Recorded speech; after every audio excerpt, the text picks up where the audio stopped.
wanted to ask sort of about the influences for your food and whether those come from your family or do they come from a wider culture, I suppose? Yeah. So I think, as I see it, is my starting point has always been the way I was brought up in Israel, in Jerusalem, and my parents are from European background. My dad's Italian and my mom's from Germany.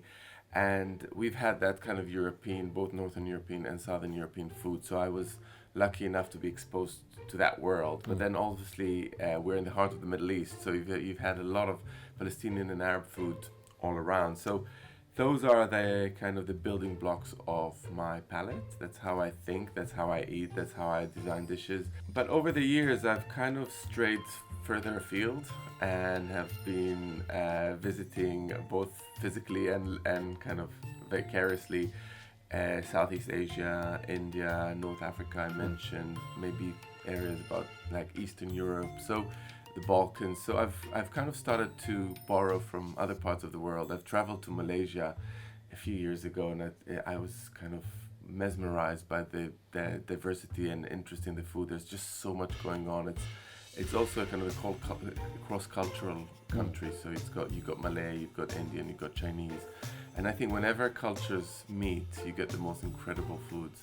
So this is why I don't like to restrict myself. I like to kind of meet other cultures, try their food, and nick some ideas while at it. But I suppose it is, like you say, it's a conversation that can happen between cultures, isn't it, food? You can swap ideas. Yeah, absolutely. I mean, I think food is not static. It's never been static. It's always been about exchange, from spice trades and people who traveled to modern ways of exchanging culinary knowledge via, books or TV or social media. So it's always been about exchange. It's never been a one thing.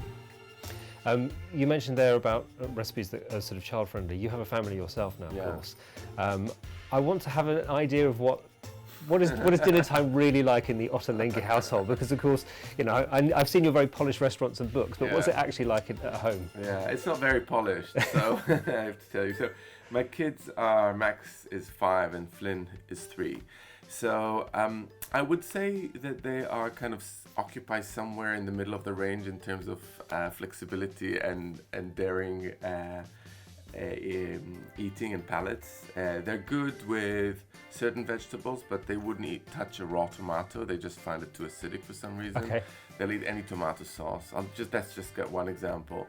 They would never touch leaves or things that feel like they've got tons of herbs in them. Imagine in my home.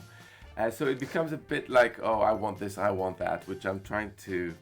We're both trying. My husband and I, Carl and I, are trying to put a limit on, but it's never as easy as that. So yeah, it's a long conversation that I don't want to have about what they're going to eat, but I find myself engaged in it more and more. So it's a bit of a mayhem. But I have to say that I find with children, young children, if you are going to try to force them or convince them to eat something that they don't want to eat, you're normally going to be on the losing side because they're just more strong-willed.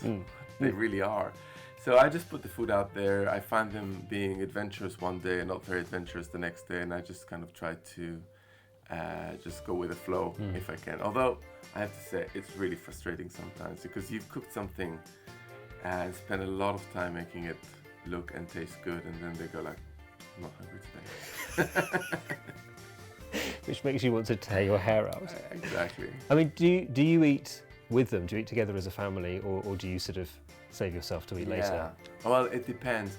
On the weekend we eat together. On weekdays they eat early, and we tend to often skip dinner because it's like I eat all day long.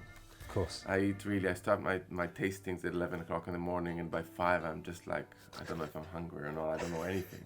I'm kind of delirious on food. So I tend to come home and sit with them. They have their dinner, and then I go, and around 8 or 9 I might have a glass of wine, a piece of cheese, or get something, but just a nibble, and then I would kind of just save myself for the next day.